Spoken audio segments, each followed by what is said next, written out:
The next point of discussion is point number 352। इसमें हम haemolytic uraemic syndrome के बारे में पढ़ेंगे। हम इसमें जार्डिया लैम्ब्लिया के बारे में पढ़ेंगे, जिसे हम जार्डियसिस भी कहते हैं। लैक्टोज इंटॉलरेंस के बारे में पढ़ेंगे। विब्रियो कॉलरा के बारे में इसमें बताया हुआ है। हाइपरथायरॉयडिज्म का एक एमसीक्यू दिया हुआ है। क्रिप्टोस्पोरिडियम का है, गैस्ट्रोकॉलिक रिफ्लेक्स का, एड्स का और डायरिया के बारे में कुछ इन्फॉर्मेशन दी गई है। सबसे पहले हम पढ़ते हैं हेमोलिटिक यूरेमिक सिंड्रोम क्या होता है। अब जो हेमोलिटिक यूरेमिक सिंड्रोम है उसमें जब भी बच्चा प्रेजेंट करेगा या जब भी कोई पर्सन प्रेजेंट करेगा, एक तो ये कि उसने किसी बाहर की किसी जगह से कुछ खाया हुआ होगा, जैसे कि किसी रेस्टोरेंट से खाया हुआ होगा, और पेशेंट प्रेजेंट करेगा हेमोलिटिक, नाम से ही बता रहा है कि उसको ब्लडी डायरिया हो जाएगा। उसकी बॉडी के ऊपर हिमोलिसिस हो रही है तो पटीकी डेवलप हो जाएगी, और यूरीमिया हो गया तो उसको स्वेलिंग भी डेवलप हो जाएगी, फेशियल स्वेलिंग हो जाएगी। तो जो भी हेमोलिटिक यूरेमिक सिंड्रोम वाला पेशेंट होगा उसको एक तो ये कि उसने किसी बाहर की किसी ऐसी चीज़ कोई खाई होगी जिसकी वजह से उसको हेमोलिटिक यूरेमिक सिंड्रोम डेवलप हो गया है। रेस्टोरेंट से उसने कुछ खाया होगा, उसको ब्लडी डायरिया होगा, पेटीकी होगी, फेशियल स्वेलिंग हो जाएगी, और उसके पेरिफेरल ब्लड के ऊपर हमें शिस्टियोसाइट्स नजर आएंगे। कोई भी ऐसा पेशेंट जो कि प्रेजेंट कर रहा है ब्लडी डायरिया के साथ, और जब आपने उसका सीबीसी कराया या पेरिफेरल स्मेयर कराया तो उसमें अगर आपको शिस्टियोसाइट्स नजर आ रहे हैं तो इसका मतलब है कि हेमोलिटिक यूरेमिक सिंड्रोम है। पेरिफेरल स्मेयर के ऊपर अगर आपको शिस्टियोसाइट्स नजर आते हैं अलॉन्ग विद ब्लडी डायरिया तो वो हेमोलिटिक यूरेमिक सिंड्रोम होता है। उसके बाद यहाँ पे डायरिया और फूड पॉइजनिंग के कुछ बताए हुए कि किन किन केसेस में कौन कौन सा बैक्टीरिया इन्वॉल्व होता है। सबसे पहले अगर तो HIV पॉजिटिव पेशेंट है और उसको डायरिया डेवलप हो गया तो क्रिप्टोस्पोरिडियम की वजह से डायरिया होता है HIV वाले पेशेंट्स के अंदर। विब्रियो कॉलरा की वजह से आपको राइस वाटर डायरिया होगा, बिल्कुल पानी की तरह के आपको जो लूज स्टूल आता है, दैट इज विब्रियो कॉलरा की वजह से। अब जो कोलाई होता है वो दोनों तरह के डायरिया करता है, एक वाटरी डायरिया भी करता है जिसको हम नॉन ब्लडी डायरिया कहते हैं, और आपका एक ब्लडी डायरिया और डायसेंट्री भी करता है। इसके दो जो होते हैं वो टॉक्सिन्स होते हैं, ठीक है। अब जो कोलाई का हीट स्टेबल, जो हीट लेबाइल एंटेरोटॉक्सिन्स हैं वो वाटरी नॉन ब्लडी डायरिया करते हैं। इसी तरह से जो कोलाई के शिगा लाइक टॉक्सिन है या वीरोटॉक्सिन है या फिर जो शिगा टॉक्सिन है, ये आपके ब्लडी डायरिया या फिर डायसेंट्री करते हैं।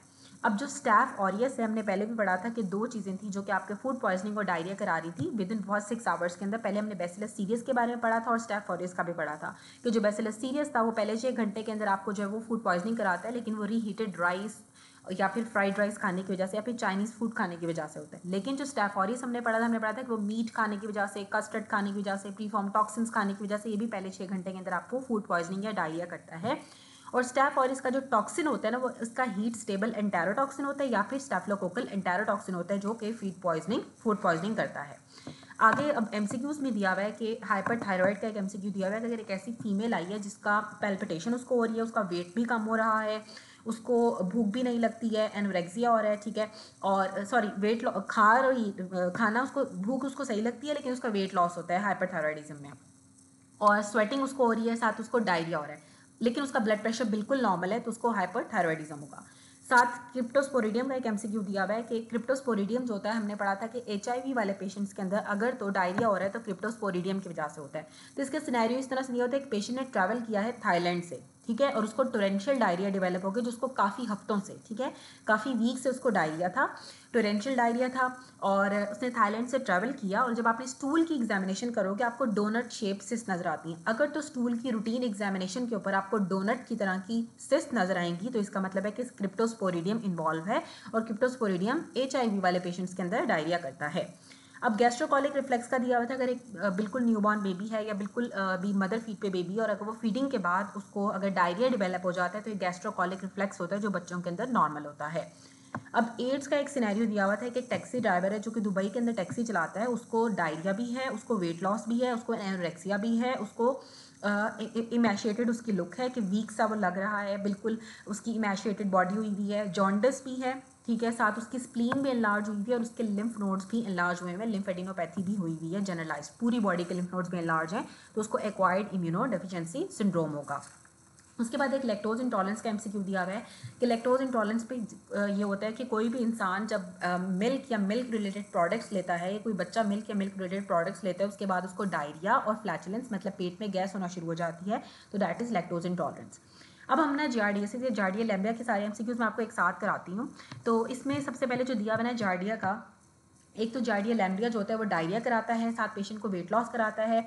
जब आप इसकी बायोप्सी करते हो तो इसमें आपको स्मॉल इंटेस्टाइन्स के अंदर क्रीसेंट की तरह के प्रोटोजोआज नजर आते हैं जो कि ब्रश बॉर्डर के बिल्कुल एडजेसेंट होते हैं।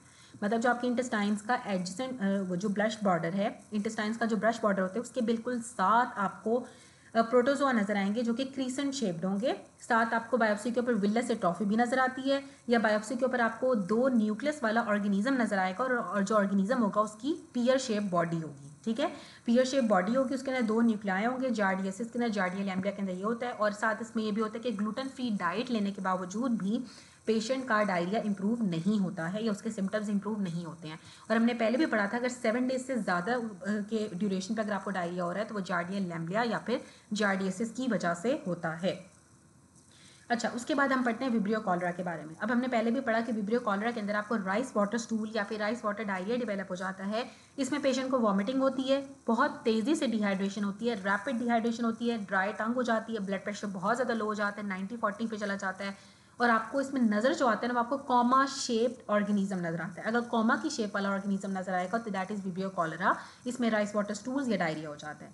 अब आता है एक एमसीक्यू दिया हुआ है ग्राफ वर्सेस होस्ट रिएक्शन का। ग्राफ वर्सेस होस्ट रिएक्शन एक ऐसी डिजीज होती है जिसमें जब आप किसी पेशेंट को ट्रांसप्लांट करते हो, ब्लड ट्रांसप्लांट करते हो या कोई बोन मैरो ट्रांसप्लांट करते हो, उसके बाद उसके अंदर उसके जो डोनर के जो इम्यून सेल्स होते हैं वो होस्ट के सेल्स को एज अ फॉरेन समझ के उसके अगेंस्ट रिएक्ट करना स्टार्ट कर देते हैं। अब जो ग्राफ वर्सेस होस्ट डिजीज होती है वो एक्यूट भी हो सकती है, वो क्रॉनिक भी हो सकती है। एक्यूट जो होगी वो कुछ महीनों, बहुत 10 दिन के बाद, 2 दिन के बाद, 5 दिन के बाद या कुछ एक with in few months develop हो जाती है। जो क्रॉनिक होती है वो कुछ महीनों के बाद डेवलप होती है। अब इसमें बेसिकली क्या होगा, एक्यूट के अंदर आपको ज़्यादातर आपका लिवर इन्वॉल्व होता है, आपका जीआईटी ट्रैक इन्वॉल्व होता है और आपकी स्किन इन्वॉल्व होती है, आपको रैश वगैरह डेवलप हो जाएगा। तो इसमें भी यही दिया हुआ था कि एक बच्चा था, उसको आपने एक्सचेंज ट्रांसफ्यूजन की और उसके बाद उसको 10 दिन के बाद उसको डायरिया हो गया और साथ उसकी बॉडी के ऊपर, उसकी आर्म्स के ऊपर रैश डेवलप हो गया जो उसकी पूरी बॉडी पे फैलता ही जा रहा है। तो ये ग्राफ वर्सेस होस्ट डिजीज़ होगी।